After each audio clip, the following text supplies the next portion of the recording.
ಸ್ನೇಹಿತರೆ, ಮೀಡಿಯಾ ಮಾಸ್ಟರ್ಸ್ಗೆ ಸ್ವಾಗತ ಸುಸ್ವಾಗತ. ಗೆಳೆಯರೆ, ಟ್ಯಾಲೆಂಟಿಗೆ ಅವಕಾಶಗಳು ಸಿಕ್ಕಿದ್ರೆ, ಪೂರಕ ವಾತಾವರಣ ನಿರ್ಮಾಣ ಆದರೆ ಅವರು ಏನು ಬೇಕಾದರೂ ಮಾಡೋದಕ್ಕೆ ಸಾಧ್ಯ ಆಗುತ್ತೆ ಅನ್ನೋದು ಭಾರತದಲ್ಲಿ ಮತ್ತೊಮ್ಮೆ ಸಾಬೀತಾಗಿದೆ. ಭಾರತ ಚೈನಾಗೆ ಕೂಡ ಸಾಧ್ಯವಾಗದ ಕೆಲಸವನ್ನು ಮಾಡಿದೆ. ಮೊಟ್ಟ ಮೊದಲ ಬಾರಿಗೆ 2 ನ್ಯಾನೋಮೀಟರ್ ಚಿಪ್ಪನ್ನು ಡಿಸೈನ್ ಮಾಡೋ ಮೂಲಕ ಜಗತ್ತಿನ 4 ಎಲೈಟ್ ದೇಶಗಳ ಪಟ್ಟಿಯನ್ನು ಸೇರೋದು ಮಾತ್ರ ಅಲ್ಲ, ಭಾರತದ ಇಂಜಿನಿಯರ್ಗಳು ಅವಕಾಶ ಸಿಕ್ಕರೆ ಭಾರತದಲ್ಲಿ ಏನು ಬೇಕಾದರೂ ಮಾಡ್ತಾರೆ ಅನ್ನೋದನ್ನು ನಿರೂಪಿಸಿಕೊಂಡಿದೆ. ಹಾಗಾದರೆ ಭಾರತ ಮಾಡಿರೋ ಚಿಪ್ ಯಾವುದು? ಒಂದು ಸೆಮಿಕಂಡಕ್ಟರ್ ಚಿಪ್ ನಿರ್ಮಾಣ ಮಾಡಿದ್ದಕ್ಕೆ ಇಷ್ಟೊಂದು ಬಿಲ್ಡಪ್ ಬೇಕಾ? ಈ ನ್ಯಾನೋಮೀಟರ್ ಚಿಪ್ನ ವಿಶೇಷ ಏನು? ಚಿಪ್ ಸೈಜು ಚಿಕ್ಕದಾಗಿರೋದ್ರಿಂದ ಏನು ಲಾಭ? ಎಷ್ಟಕ್ಕೂ ಈ ಚಿಪ್ ಏನು? ಬನ್ನಿ ನೋಡೋಣ. ಸ್ನೇಹಿತರೆ, ಯಥಾ ಪ್ರಕಾರ ನಮ್ಮ ಯೂಟ್ಯೂಬ್ ತರಬೇತಿಯ ಮತ್ತೊಂದು ಬ್ಯಾಚ್ ಇದೇ 13, 14 ಮತ್ತು 15ನೇ ತಾರೀಕು ನಡೆಯಲಿದೆ. 3 ದಿನಗಳ ಈ ಕಾರ್ಯಾಗಾರದಲ್ಲಿ scripting, editing, voice over, camera, YouTube optimisation, security, ಒಂದು ಯೂಟ್ಯೂಬ್ ಚಾನಲನ್ನು ಹೇಗೆ ಮಾಡಬೇಕು, ಅದನ್ನು ಹೇಗೆ ಮುಂದುವರಿಸಬೇಕು ಅನ್ನೋದರ ಜೊತೆಗೆ AI ಬಳಸೋದು ಹೇಗೆ ಅನ್ನೋ ಬಗ್ಗೆ ಕೂಡ ನಿಮಗೊಂದಷ್ಟು ಮಾಹಿತಿಯಲ್ಲಿ ಸಿಗುತ್ತೆ. ಈ ಯೂಟ್ಯೂಬ್ ತರಬೇತಿ ಕಾರ್ಯಕ್ರಮದಲ್ಲಿ ಭಾಗವಹಿಸುವ ಆಸಕ್ತಿ ನಿಮಗಿದ್ರೆ 9972379459 9972379459 ನಂಬರಿಗೆ ಕರೆ ಮಾಡಿ. ಗೆಳೆಯರೆ, ಭಾರತದಲ್ಲಿ ನಾವು ಅತಿ ಚಿಕ್ಕ ಚಿಪ್ ಅನ್ನು ಡಿಸೈನ್ ಮಾಡೋದ್ರಲ್ಲಿ ಯಶಸ್ಸನ್ನು ಪಡ್ಕೊಂಡಿದ್ದೀವಿ ಅನ್ನೋ ಮಾತನ್ನು ಮೊನ್ನೆ ನಮ್ಮ ಎಲೆಕ್ಟ್ರಾನಿಕ್ಸ್ ಹಾಗೂ ಮಾಹಿತಿ ತಂತ್ರಜ್ಞಾನ ಸಚಿವ ಅಶ್ವಿನಿ ವೈಷ್ಣವ್ ಹೇಳಿದ್ದಾರೆ. ಅವರು ಅವರದ್ದೇ ಎಕ್ಸ್ ಖಾತೆಯಲ್ಲಿ ಹಾಕ್ಕೊಂಡಿರೋ ವಿಡಿಯೋನ ಒಮ್ಮೆ ನೋಡ್ಬಿಡಿ. We unveiled the 2 nanometer chip at Qualcomm. AMD has done it. Now Qualcomm has done it. Companies are now designing end-to-end product in India. Bharat 2 nanometre chip ಮಾಡೋದ್ರಲ್ಲಿ ಯಶಸ್ಸನ್ನು ಪಡ್ಕೊಂಡಿದೆ ಅಂತ ಅಶ್ವಿನಿ ವೈಷ್ಣವ್ ಹೇಳ್ತಾ ಇದ್ದಾರೆ. ಇದು ನಿಜಕ್ಕೂ ಚಿಕ್ಕ ಸಾಧನೆ ಅಲ್ಲ. ಯಾಕೆಂದರೆ ಇಷ್ಟು ಚಿಕ್ಕ ಚಿಪ್ಪನ್ನು ತಯಾರು ಮಾಡಬೇಕು ಅನ್ನೋ ಪ್ರಯತ್ನವನ್ನು ಚೈನಾ ಸಾಕಷ್ಟು ವರ್ಷಗಳಿಂದ ಮಾಡ್ತಾ ಇದೆ. ಆದರೆ ಅವರಿಗೆ 7nm ಗಾತ್ರದ ಚಿಪ್ಪುಗಳನ್ನು ಮಾಡೋದಕ್ಕೆ ಸಾಧ್ಯ ಆಗಿದೆ. ಹಾಗೆ 5nm ಗಾತ್ರದ ಚಿಪ್ಪುಗಳನ್ನು ಕೂಡ ಅವರು ಡಿಸೈನ್ ಮಾಡಿದ್ದಾರೆ. ಅವರು ಅದಕ್ಕಿಂತಲೂ ಚಿಕ್ಕ ಗಾತ್ರದ ಚಿಪ್ ಡಿಸೈನಿಂಗ್ಗೆ ಪ್ರಯತ್ನವನ್ನು ಪಡ್ತಾ ಇದ್ದಾರೆ. 1 ನ್ಯಾನೋಮೀಟರ್ ಚಿಪ್ಪನ್ನು ಅಚೀವ್ ಮಾಡೋ ಪ್ರಯತ್ನದಲ್ಲಿ ಚೈನಾ ಇದೆ. ಆದರೆ ಅದಿನ್ನೂ ಕೂಡ ಸಾಧ್ಯ ಆಗಿಲ್ಲ. ಅಲ್ಲಿ ಪ್ರಯತ್ನಗಳು ನಡೀತಾ ಇವೆ. ಇದೇ ಸಂದರ್ಭದಲ್ಲಿ ಭಾರತ ಅದನ್ನು ಸಾಧಿಸಿದೆ. ಇಲ್ಲಿ 2nm ಗಾತ್ರದ ಚಿಪ್ಪನ್ನು ಸಂಪೂರ್ಣವಾಗಿ ಭಾರತದಲ್ಲಿ ತಯಾರು ಮಾಡಿದ್ದಾರೆ. ಕ್ವಾಲ್ಕಮ್ ಫೆಸಿಲಿಟಿಯಲ್ಲಿ ಇದನ್ನು ಸಾಧಿಸಲಾಗಿದೆ. ತಗಳ್ರಿ, ಕ್ವಾಲ್ಕಮ್ ಅಲ್ವಾ ಮಾಡಿರೋದು? ಅದು ಅಮೆರಿಕಾದ ಕಂಪನಿ. ಕ್ಯಾಲಿಫೋರ್ನಿಯಾದಲ್ಲಿ ಅದರ ಪ್ರಧಾನ ಕಚೇರಿ ಇದೆ. ಅದು ಜಗತ್ತಿನ ಅತಿ ದೊಡ್ಡ ವೈರ್ಲೆಸ್ ಟೆಕ್ನಾಲಜಿ ಸಂಸ್ಥೆ. ಅದು ಚಿಪ್ಪನ್ನು ತಯಾರು ಮಾಡಿದರೆ ಅದನ್ನು ಭಾರತದ ಸಾಧನೆ ಅಂತ ಹೆಂಗೆ ಹೇಳ್ಕೊಳ್ಳೋದಕ್ಕೆ ಸಾಧ್ಯ? ಜಸ್ಟ್ ಅಮೆರಿಕಾದ ಕಂಪನಿ ಭಾರತದಲ್ಲಿ ಮಾಡಿರಬೇಕು ಅಷ್ಟೇ ಅಂತ ನಿಮಗೆ ಅನ್ನಿಸ್ತಾ ಇರಬೇಕು. ಗೆಳೆಯರೆ, ಕ್ವಾಲ್ಕಮ್ ಅಮೆರಿಕಾದ ಸಂಸ್ಥೆ ಹೌದು. ಹಾಗೆ ಭಾರತದಲ್ಲಿ ಅದು ತನ್ನ ಅತಿ ದೊಡ್ಡ ವರ್ಕ್ ಫೋರ್ಸನ್ನು ಹೊಂದಿದೆ. ನಮ್ಮಲ್ಲಿ ಬೆಂಗಳೂರು, ಮುಂಬೈ, ಹೈದರಾಬಾದ್, ಚೆನ್ನೈ, ಪುಣೆ ಸೇರಿದಂತೆ ನಾನಾ ನಗರಗಳಲ್ಲಿ ಕ್ವಾಲ್ಕಮ್ ಕೆಲಸ ಮಾಡ್ತಾ ಇದೆ. ಇಷ್ಟು ದಿನ ಅದು ನಮ್ಮಲ್ಲಿ ಕೇವಲ BPO ಥರ ಮಾತ್ರ ಉದ್ಯೋಗಿಗಳನ್ನು ದುಡಿಸ್ಕೊಳ್ತಾ ಇತ್ತು. ಆದರೆ ನಮ್ಮಲ್ಲೇ ಅದರ ರಿಸರ್ಚ್ ಕೆಲಸ ಕೂಡ ಶುರುವಾಗಿದೆ. ಅದೇ ಕ್ವಾಲ್ಕಮ್ ಫೆಸಿಲಿಟಿಲಿ ಬೆಂಗಳೂರು, ಚೆನ್ನೈ ಹಾಗೂ ಹೈದರಾಬಾದ್ ತಂಡಗಳು ಈ ಸಣ್ಣ ಚಿಪ್ ಡಿಸೈನನ್ನು ಮಾಡಿವೆ. ಅದನ್ನು ಮಾಡಿರೋದು ಅಮೆರಿಕಾದ ಇಂಜಿನಿಯರ್ಗಳಲ್ಲ, ನಮ್ಮ ಭಾರತದ ಇಂಜಿನಿಯರ್ಗಳು, ಭಾರತದ ಪ್ರತಿಭೆಗಳು. ಹೀಗಾಗಿ ಇದನ್ನು ಭಾರತ ಅಚೀವ್ ಮಾಡಿದೆ ಅಂತಲೇ ಹೇಳಬೇಕಾಗತ್ತೆ. ಸ್ನೇಹಿತರೆ, ಇವತ್ತು ತಂತ್ರಜ್ಞಾನ ಕ್ಷೇತ್ರ ಇದೆಯಲ್ಲ, ಅದಕ್ಕೆ ಅತಿ ಹೆಚ್ಚು ಕೊಡುಗೆಯನ್ನು ಕೊಡ್ತಾ ಇರೋದು ಭಾರತದ ಇಂಜಿನಿಯರ್ಗಳೇ. ಅಮೆರಿಕಾದ ಸಾಕಷ್ಟು ಕಂಪನಿಗಳಲ್ಲಿ ಭಾರತೀಯರು ಕೆಲಸ ಮಾಡ್ತಾರೆ. ಅದರಲ್ಲೂ ಈ ನ್ಯಾನೋ ಟೆಕ್ನಾಲಜಿಯಲ್ಲಿ ಭಾರತೀಯರ ಸಂಖ್ಯೆ ತುಂಬಾ ದೊಡ್ಡದಿದೆ. ಆದರೆ ನಮ್ಮ ಟ್ಯಾಲೆಂಟ್ ಭಾರತಕ್ಕಿಂತ ಹೆಚ್ಚು ವಿದೇಶಗಳಲ್ಲಿ ಸೇವೆ ಸಲ್ಲಿಸ್ತಾ ಇದೆ. ಅದಕ್ಕೆ ಕಾರಣ ಏನು ಅನ್ನೋದು ನಿಮಗೆ ಕೂಡ ಗೊತ್ತಿದೆ. ನಮ್ಮಲ್ಲಿ ಅವಕಾಶಗಳ ಕೊರತೆ, ಕೌಶಲ್ಯಕ್ಕೆ ತಕ್ಕ ದುಡಿಮೆ ಇಲ್ಲ ಅನ್ನೋ ಕಾರಣಕ್ಕೆ ಬುದ್ಧಿವಂತರು ವಿದೇಶಗಳ ಪಾಲಾಗ್ತಾ ಇದ್ದಾರೆ. ಆದರೆ ಈಗ ಸಾಕಷ್ಟು ಹೂಡಿಕೆಗಳು ಭಾರತದತ್ತ ಬರ್ತಾ ಇರೋದು ನಮ್ಮಲ್ಲಿನ ಒಂದಷ್ಟು ಪ್ರತಿಭಾವಂತರಿಗೆ ಇಲ್ಲಿ ಅವಕಾಶ ಸಿಗ್ತಾ ಇದೆ. ಹೀಗಾಗಿ ಇಲ್ಲಿ ಕೂಡ ಹೊಸ ಅನ್ವೇಷಣೆಗಳು ಹೆಚ್ಚಾಗ್ತಾ ಹೋಗ್ತಾ ಇವೆ.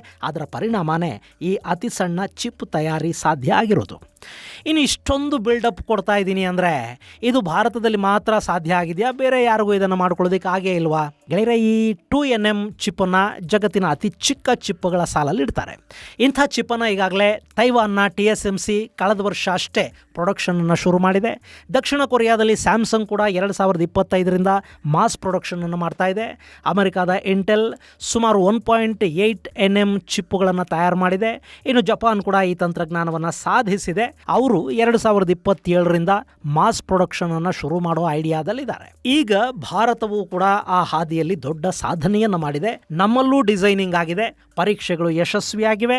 ಈಗ ಅದರ ಫ್ಯಾಬ್ರಿಕೇಶನ್ ಆಗಬೇಕಿದೆ. ಇನ್ನು ಚಿಪ್ಪು ಅಂತ ಇದ್ದೀನಿ, ಅದರಲ್ಲಿ ಸಣ್ಣದೇನು ದೊಡ್ಡದೇನು, ಸಣ್ಣದನ್ನು ಮಾಡೋದ್ರಿಂದ ಏನಾಗುತ್ತೆ, ಅದು ಯಾಕಷ್ಟೊಂದು ಮಹತ್ವವನ್ನು ಪಡ್ಕೊಳ್ತಾ ಇದೆ? ಗೆಳೆಯರೆ, ಜಗತ್ತು ಆರ್ಟಿಫಿಷಿಯಲ್ ಇಂಟೆಲಿಜೆನ್ಸ್ನ ಯುಗದಲ್ಲಿದೆ. ಇನ್ನು ಮುಂದೆ ಎಲೆಕ್ಟ್ರಾನಿಕ್ ಡಿವೈಸ್ಗಳ ಮೇಲಿನ ಡಿಪೆಂಡೆನ್ಸಿ ಕೂಡ ಹೆಚ್ಚಾಗ್ತಾ ಹೋಗುತ್ತೆ. ಅದಕ್ಕೆ ಅತಿ ಮುಖ್ಯವಾಗಿ ಬೇಕಾಗೋದು ನ್ಯಾನೋ ಚಿಪ್ಪುಗಳು. ಇವತ್ತು ನಾವು ಬಳಸೋ ಪ್ರತಿಯೊಂದು ಎಲೆಕ್ಟ್ರಾನಿಕ್ ಡಿವೈಸ್ಗಳಲ್ಲಿ, ಫೋನುಗಳಲ್ಲಿ, ಟಿವಿಗಳಲ್ಲಿ, ಕಂಪ್ಯೂಟರ್ಗಳಲ್ಲಿ ಪ್ರತಿಯೊಂದರಲ್ಲೂ ಚಿಪ್ ಬಳಕೆ ಆಗುತ್ತೆ. ಹಾಗೆ ಮಿಲಿಟರಿ ಎಕ್ವಿಪ್ಮೆಂಟ್ಗಳಲ್ಲಿ, ಸ್ಯಾಟಲೈಟ್ಗಳಲ್ಲಿ ಕೂಡ ಚಿಪ್ ಬೇಕು. ಇವಿಗಳಿಗೆ, ನಾವು ಬಳಸೋ ವಾಹನಗಳಿಗೆ, ಕಾರುಗಳಿಗೆ, ಇವಿ ಟೆಕ್ನಾಲಜಿಗೆ, ನಾಳೆ ಬರಲಿರುವ 6G ಟೆಕ್ನಾಲಜಿಗೆ ಕೂಡ ಚಿಪ್ ಅನ್ನೋದು ತುಂಬ ಇಂಪಾರ್ಟೆಂಟ್ ಆಗುತ್ತೆ. ಇಲ್ಲಿ ಚಿಪ್ ಅನ್ನೋದು ಒಂದು ಡಿವೈಸ್ನ ಬ್ರೈನ್ ಇದ್ದ ಹಾಗೆ, ಅದು ಮೆದುಳು. ನಾವು ಡಿವೈಸ್ನಿಂದ ಏನೆಲ್ಲ ಮಾಡಿಸ್ತೀವಿ ಅದೆಲ್ಲವನ್ನು ಮಾಡೋದು ಇದೇ ಸಣ್ಣ ಚಿಪ್. ನೋಡೋದಕ್ಕೊಂದು ಸಣ್ಣ ಚೌಕಾಕಾರದ ಚಿಕ್ಕ ತುಂಡಿನ ಹಾಗಿದು ಕಾಣುತ್ತೆ. ಅದರ ಒಳಗೆ ಬಿಲಿಯನ್ಗಳಷ್ಟು ಸಣ್ಣ ಸಣ್ಣ ಸ್ವಿಚ್ಗಳಿರುತ್ತವೆ. ಅವುಗಳನ್ನು ಟ್ರಾನ್ಸಿಸ್ಟರ್ಸ್ ಅಂತ ಕರೀತಾರೆ. ಈ ಟ್ರಾನ್ಸಿಸ್ಟರ್ ಅಂದರೆ ಒಂದು ಸಾಮಾನ್ಯ ಆನ್ ಮತ್ತು ಆಫ್ ಸ್ವಿಚ್ ಇದ್ದ ಹಾಗೆ. ಈಗ ಉದಾಹರಣೆಗೆ ನಾವು ಮೊಬೈಲಲ್ಲಿ ಕ್ಯಾಮರಾ ಆ್ಯಪನ್ನು ಓಪನ್ ಮಾಡಿದ್ವಿ ಅಂತ ಇಟ್ಕೊಳ್ಳಿ. ಅದರ ಸಿಗ್ನಲ್ ಚಿಪ್ಗೆ ಹೋಗುತ್ತೆ, ಅದು ಪ್ರೊಸೆಸಿಂಗನ್ನು ಶುರು ಮಾಡುತ್ತೆ. ಅದಕ್ಕೆ ಸಿಕ್ಕ ಸಿಗ್ನಲ್ಗಳನ್ನು ಅದು ಸಾವಿರಾರು ಸಣ್ಣ ಸಣ್ಣ ಟಾಸ್ಕ್ಗಳಾಗಿ ವಿಭಜಿಸುತ್ತೆ. ಅದರ ಪರಿಣಾಮ ನೀವು ಅಲ್ಲಿ ಬಯಸಿದ ಔಟ್ಪುಟ್ ಸಿಗುತ್ತೆ. ಫಲಿತಾಂಶ ನಿಮ್ಮ ಸ್ಕ್ರೀನ್ ಮೇಲೆ ಕಾಣುತ್ತೆ.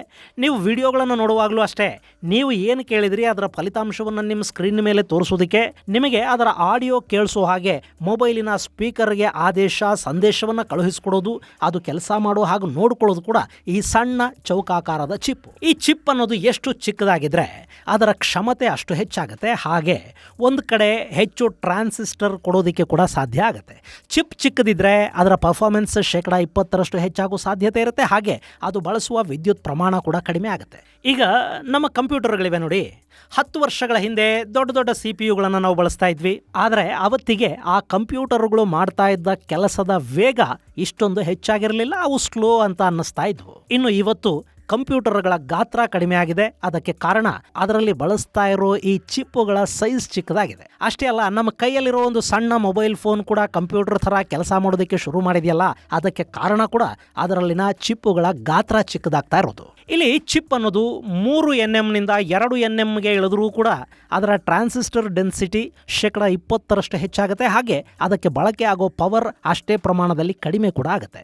ಸೊ ಕಡಿಮೆ ಪವರನ್ನು ಬಳಸಿ ಹೆಚ್ಚು ಕ್ಷಮತೆಯನ್ನು ಕೊಡಬೇಕು ಅಂದರೆ ಚಿಪ್ನ ಗಾತ್ರ ಚಿಕ್ಕದಾಗ್ತಾ ಹೋಗಬೇಕು. ಹೀಗಾಗಿನೇ ಚೈನಾ 1 nm ಚಿಪ್ಪನ್ನು ಮಾಡೋದಕ್ಕೆ ಪ್ರಯೋಗಗಳನ್ನು ಶುರು ಮಾಡಿದೆ. ಅವರು 5 ನ್ಯಾನೋಮೀಟರ್ಗಿಂತಲೂ ಕಡಿಮೆಯ ಚಿಪ್ಪನ್ನು ಡಿಸೈನ್ ಮಾಡೋದಕ್ಕೆ ಇನ್ನೂ ಕೂಡ ಸಾಧ್ಯ ಆಗಿಲ್ಲ.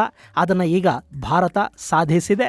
2 ನ್ಯಾನೋಮೀಟರ್ ಗಾತ್ರದ ಚಿಪ್ಪನ್ನು ಭಾರತದಲ್ಲಿ ಡಿಸೈನ್ ಮಾಡಲಾಗಿದೆ. ಅಲ್ಲ, ಚೈನಾ ಸಾಕಷ್ಟು ವರ್ಷಗಳಿಂದ ತಂತ್ರಜ್ಞಾನದ ಕ್ಷೇತ್ರದಲ್ಲಿ ಸಾಧನೆಗಳನ್ನು ಮಾಡ್ತಾ ಇದೆ. ಅಂಥದ್ರಲ್ಲಿ ಅವರಿಗೆ ಸಾಧ್ಯವಾಗದು ಭಾರತಕ್ಕೆ ಹೆಂಗಾಯಿತು ಅನ್ನೋ ಪ್ರಶ್ನೆ ಕೂಡ ನಿಮ್ಮಲ್ಲಿ ಸಹಜವಾಗೇ ಮೂಡುತ್ತೆ.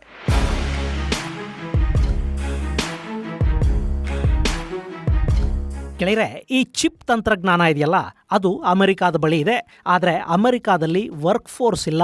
ಅಲ್ಲಿನ ಕಾರ್ಮಿಕರನ್ನು ಬಳಸಿ ಕೆಲಸ ಮಾಡಿಸೋದಕ್ಕೆ ಹೋದರೆ ತಯಾರಿಕಾ ವೆಚ್ಚ ಅನ್ನೋದು ತುಂಬಾನೇ ಹೆಚ್ಚಾಗುತ್ತೆ. ಹೀಗಾಗಿ ಅಮೆರಿಕ ತನ್ನ ಡಿಸೈನ್ಗಳನ್ನು ತೈವಾನ್, ಜಪಾನ್, ಚೈನಾ, ಕೊರಿಯಾದಂಥ ದೇಶಗಳಿಗೆ ಕೊಟ್ಟು ಅಲ್ಲಿ ಚಿಪ್ಪುಗಳ ತಯಾರಿಯನ್ನು ಮಾಡಿಸ್ತಾ ಇತ್ತು. ಈ ಚೈನಾ ಕೂಡ ಅಮೆರಿಕಾದ ಡಿಸೈನ್ಗಳನ್ನು ಫ್ಯಾಬ್ರಿಕ್ ಮಾಡ್ತಾ ಇತ್ತು. ಟೆಕ್ನಾಲಜಿ ಅಮೆರಿಕಾದಿಂದಲೇ ಬರ್ತಾ ಇತ್ತು.